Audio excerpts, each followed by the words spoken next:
Welcome to VVork.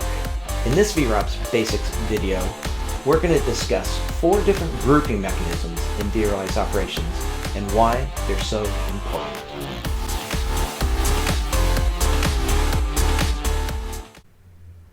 Admittedly, grouping mechanisms doesn't sound that interesting. Why should you care that vRealize operations has multiple grouping mechanisms? And for that matter, what's a group? Well, we're going to find out the answer to that in a few moments. But first, let's start by introducing what the 4 different grouping mechanisms are, and then we'll find out why they're so important. In vRealize operations, there are 4 different grouping mechanisms called tagging, application groups, custom object groups, and custom data centers. Again, even looking at the names of these, they sound a little more interesting, but why should you care? Well, let's take a look, if you would, at the following screenshot. As you can see here, I'm displaying a screenshot from vCenter, and we're looking at what appears to be a very small vSphere infrastructure that has some VMs, some hosts, some clusters, and other vSphere objects. Now, your infrastructure, your environment is quite likely much larger than this. Instead of just a handful of VMs and hosts, you quite possibly have hundreds or thousands of hosts. And for virtual machines, you may have thousands or tens of thousands of virtual machines. Well, vRealize operations, without using the grouping mechanisms that we're talking about, vRealize operations is capable of discovering all these vSphere objects, the multitude of objects that are out there in your infrastructure. And vRealize operations understands certain relationships between those objects. For instance, vRealize operations understands that this VM is running on this host, and that host is in this cluster.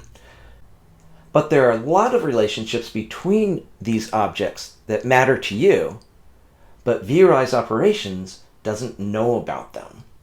Let's take a look at some examples. Sometimes when you run a dashboard in vRealize operations or a report in vRealize operations, you just want to see the entire infrastructure. And vRealize operations is certainly able to do that. It's easy to have a dashboard or a report display information about your entire infrastructure. It's also easy to have a dashboard report about individual VMs or individual hosts, or report on VMs on a particular host. Those types of dashboards and reports are straightforward in vRealize operations. But sometimes you want your dashboards or your reports to focus on a subset of the objects. For instance, even though it appears here that we have this large infrastructure, it's quite possible that some of the objects belong to one department. For instance, this collection of hosts and VMs might belong to your sales department. On the other hand, the VMs on this host might be part of your engineering department. And these VMs in this host, in this cluster, might belong to your research and development department. Well, if you don't use the grouping mechanisms that we're going to be talking about here, then there's no way to have a dashboard or a report focus on just the stuff that belongs to one department. Now, if we had designed our vSphere infrastructure so that all the VMs for a particular department were on their own hosts in their own cluster, if we had designed the vSphere infrastructure so that we could recognize those relationships from the vSphere infrastructure, then we could do that. But you don't want to have to re-engineer your entire vSphere infrastructure just to make it possible for vRealize operations to recognize that these machines here are part of your sales department. You want vRealize operations to adapt to how you view your infrastructure. So that's one case. Let's take another look at our infrastructure. At first glance, it appears that we have a bunch of virtual machines that have no apparent relationship to each other. But if you look a little more closely, you'll start to recognize these machines. Some of them have some interesting names. For instance, there's a machine called Web01, another machine called App01, and a third machine called DB01. And these other machines that I have highlighted here have some similar sounding names. Now, many of you watching this video already see what I'm getting at. These are not just a collection of machines that have no relationship to each other. Rather, these virtual machines together comprise a multi-tier application.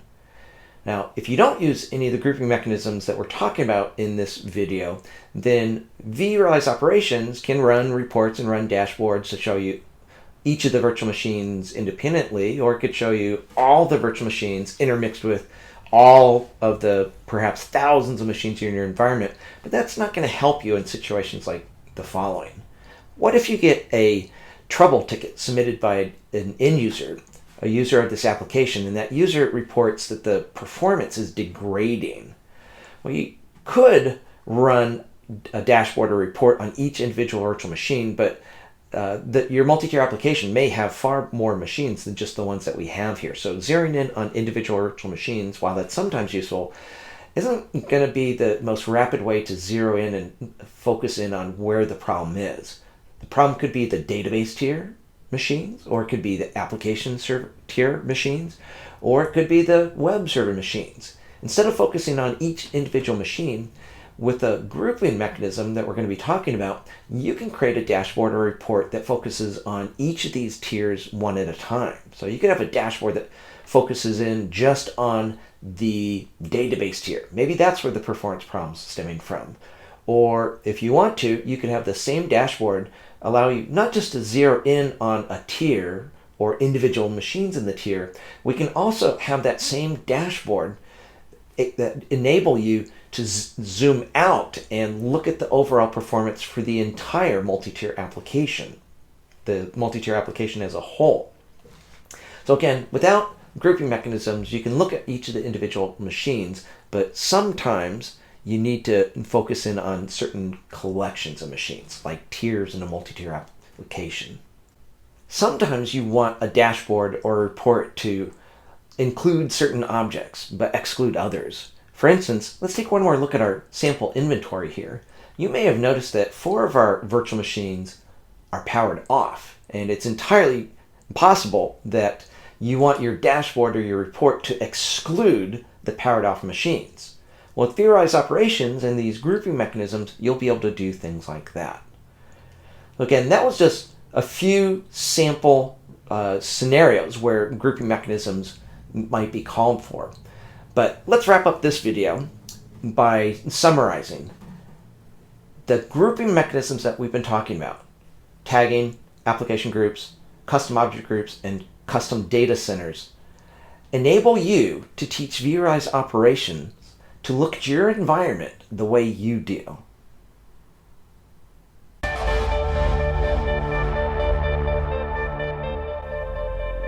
Now we know about these 4 different grouping mechanisms in vRealize operations.